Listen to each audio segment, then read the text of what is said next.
食うか？いりません。それ木炭消したやつ。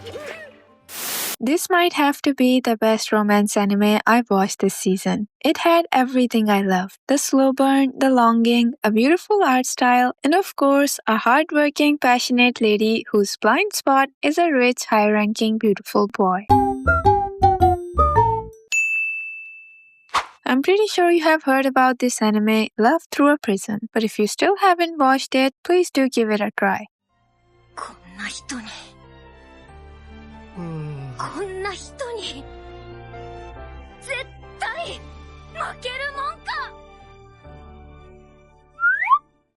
Now, at first, it might look like a simple story about art students with the main leads following the rivals to lovers trope. But if you continue to watch it, you'll realize it's so much more. It showed themes of friendship and insecurities, portraying the heavy weight of responsibilities and the painful side effects of war. Most of all, it captures a sense of lost time, young love, and a found home. Not only that, a lot of people who have watched this anime felt a strange nostalgic feeling. Maybe because of the art style, the pacing, or maybe because of the themes. As for me, it will probably stay in my mind forever. So a big thank you to the person who recommended to me.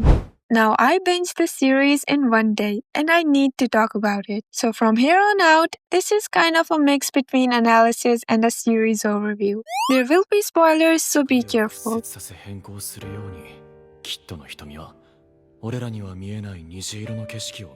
At first, I thought the title was about Kit, but by the end, we got to know that both Lili and he were each other's colors. So they didn't just fall in love, they changed how the other person sees the world. I mean, in the beginning, he's seen looking at her art of the sky, as if his own work lacked something that her art contained. Because of this connection through art, he starts to open up. He lets her into his small bubble, he practices with her, takes her places, and even dances with her in front of everyone. But the thing is, his character is a little different. He isn't good at talking. He shows his feelings through his actions and his drawings. And the sad part is that Lili doesn't seem to understand that. This is why the silver Lili dress scene is so painful. Excuse me.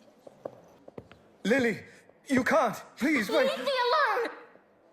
Like, why is it so hard for her to communicate with Kit? Apart from the food lady that always cooks her terrible food, the way she communicated with Catherine and her other friends was so beautiful and inspiring. She even made Catherine understand that she wanted to become a dressmaker instead of just being a fiancée. The point is, it's not like Lili is very bad at communication, it's just that Christopher is her blind spot. At least that's the only explanation that makes sense to me. Tell him exactly how you feel. What?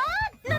I told you it's fine. But the moment where I was left completely speechless was when they were sitting at the pub with all their friends. Peter and Kit were arguing because Peter felt that Kit was just normally gifted, while the others had to struggle. To which Kit simply told him to practice more. Aren't you studying here to get better, Peter, precisely because you're not good enough? I mean, that's why we're here. How dare you say that? You're not one of us. If the only reason you study painting is for acclaim, then you should just quit right now!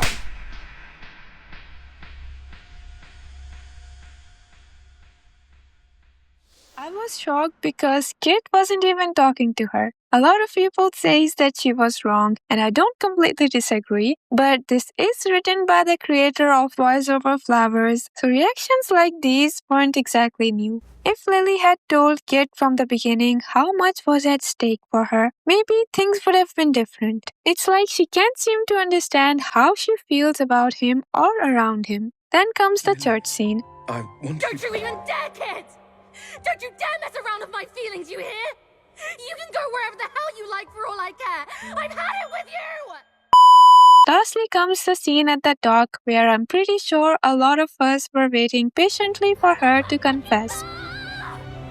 あんたはいつも自分勝手すぎるのよ。指切り忘れないでね。だから。 But unfortunately, she couldn't seem to say the words out loud. And I guess a part of me kept waiting for Kit to step up, to understand her unspoken words when she was crying in the church, or to hug her when she was bursting with emotions. I mean, he could have come back and not gone away when she came to see him at the dock. Moving on from that, there were so many beautiful moments between them, and one of my favorites was when the war started and Lily had to move back to Japan, where she stopped drawing and gave up on her dreams. Worse, she got the news that Kit's ship had gone missing, and during this whole part, the anime actually turned black and white. The colors only return when she sees Kit's drawing and decides to draw again. For some reason, at first I expected the colors to come back when she saw him, but they didn't. That's when I realized her true love isn't just Kit, it's art. Kit is her inspiration, and I believe for him it's the same. Also, it's funny how at one point I genuinely thought that the anime would end with Lily marrying Shin, Kit actually dying in war, and the message would be that some people are just inspiration, not endgame. Lily, hold on, please wait. Just calm down for a moment. How on earth am I supposed to calm down? So when he came back, it was an amazing twist, and it also gave me some hope. That is, until he was gone again, after knowing that both Shin and Lily were getting married.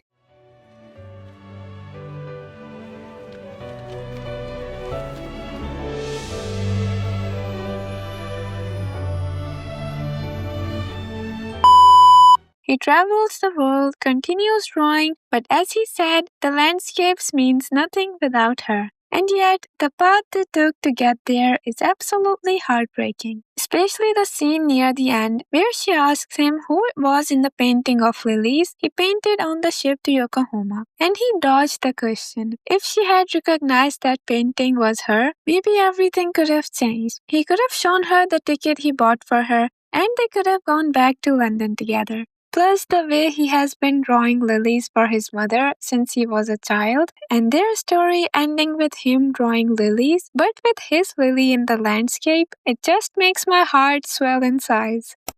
Anyways, enough of them, let's talk a little about the other characters. Starting with Shin. When I found out that he got accepted into Italy and had the chance to go see the original statue that inspired him, but was only choosing not to go because of Lily, I forgot everything about the plot or the main couple and just felt worried for him. I mean, I have been feeling bad for him since the beginning because we could tell that he liked Lily and we always knew that she would choose Kit. Like he was the one who found her when she fainted in that big garden, and even till the last episode, he was the one who told her and helped her find Kit, even convincing her to go back to London again. So it's safe to say that he was my favorite side character after Catherine. That's why in the after credit, it was so satisfying to see him with a woman. Though we can't see her face, it's good to know that he officially moved on. As for Peter, I understand his feeling about not being good enough and the constant thought of giving up. But I feel like we didn't get much of him. Or maybe I just failed to understand his character deeply. In contrast to our main lead, Dorothy and Joffrey tells a different story, a more realistic one, as even before the end, Dorothy had admitted that they both love each other, but Joffrey was not a suitable life partner for her, so she would marry someone who would be more stable. However, there is a little hope I have for them to end up together, because in the after credit, she came alone without her husband, so there is a possibility that her husband might have died in the war.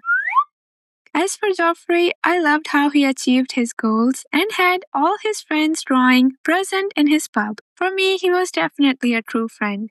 While the ending was beautiful, some part felt a bit too rushed. Like I wanted to see more about the side characters, like what happened to Kit's brother Richard, or our favorite Shakespeare-loving professor. Even the story of how Kit survived the shipwreck felt a bit too rushed. But as we were also getting the manga alongside the anime, maybe they will give us more details there. Lastly, for the art style, a lot of people have pointed out that the creators have used AI. There's a debate going on somewhere online where people have shared scenes and pictures that they claim shows the use of AI. If you look at them, they do seem questionable, but the creator and the director have clearly stated in the interview that no AI was used. I've linked the interview in the description if you want to read it yourself. In the end, tell me in the comments what you rate this anime or what you think about the use of AI. I still had a lot to say, but I'll stop here. So that's it for this video. I hope you enjoyed it. Thank you for listening to me. Take care of yourself and goodbye. Maybe we could be okay, maybe you could be the change.